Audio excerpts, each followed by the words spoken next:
we need to bring a different voice into the conversation.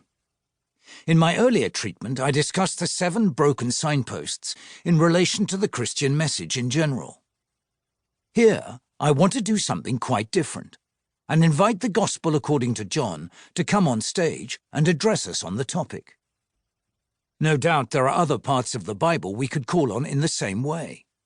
But I have a hunch, which this book will explore, that John will provide fresh and often unexpected insight and show us the ways in which the 7 themes really do function as signposts, albeit broken ones, while finally enabling us to make sense of the larger world within which they are such vital but difficult issues. I am, as in many times past, grateful for the encouragement and editorial help I have received from Mickey Maudlin at HarperOne, and on this occasion also from Jana Rees. This book is dedicated to my old friend and colleague, Carey C. Newman. For nearly 30 years now, our paths have intertwined at both scholarly and personal levels. His friendship, encouragement, and taste in Highland irrigation have been a consolation in difficult times and a delight in good ones. He would probably have wanted to edit the present book somewhat differently. But as in some other areas, I presume we will continue to enjoy our disagreements as much as our many and deep agreements. Tom Wright, Wycliffe Hall, Oxford, Epiphany, 2020. Introduction. The 7 Signposts. The French philosopher Jean-Paul Sartre once suggested a definition of hell as other people. As an extrovert, I couldn't possibly agree with that statement, but in any case, I have my own alternative candidate. For me, hell is the incomprehensible instructions that come with flat-pack furniture. I get down awkwardly on the floor, trying not to kneel on the smaller elements of the puzzle I have done my best to spread out in a sensible pattern.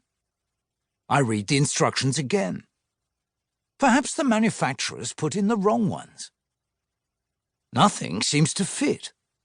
Yes, here are the 2 sections of the wardrobe that correspond to those in the picture on the box. We had to buy flat-pack because our old wardrobe wouldn't go through the new bedroom door. But where is the joining bit? How on earth do these little metal gizmos work? And how can I possibly do what the instructions say, screw them in place, without growing a third hand to hold it all together while tightening it? How can I make sense of it all? The really annoying thing is that it looks as though it ought to work. I've done it often enough to know the sequence of emotions. I begin with such high hopes. The picture on the box tells me that this is exactly what we need against that bedroom wall. All we have to do is to put it together. But after half an hour of struggle, I feel my confidence ebbing away. Robert M. Pirsig, in his 1970s classic Zen and the Art of Motorcycle Maintenance, describes a moment like this when his hero tries, and fails, to fix something on the motorcycle. He calls it the hiss of escaping gumption. That is spot on. We know it ought to make sense, but we can't make it do so. And the moment we admit that, morale drops dramatically.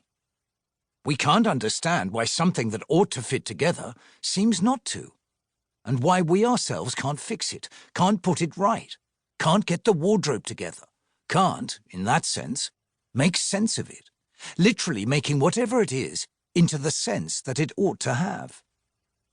There may come a point when we want to throw the whole kit out the window. Which brings us back to Jean-Paul Sartre and to the point of this book. Human beings regularly experience the world as a whole as something that ought to make sense. There are several signs, clues if you like, of the sort of sense it ought to make. But things don't work out the way they seem to suggest. Take 2 obvious examples, which we shall explore further in due course.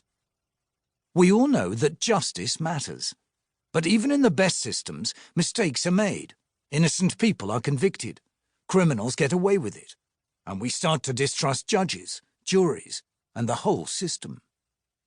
Similarly, we all know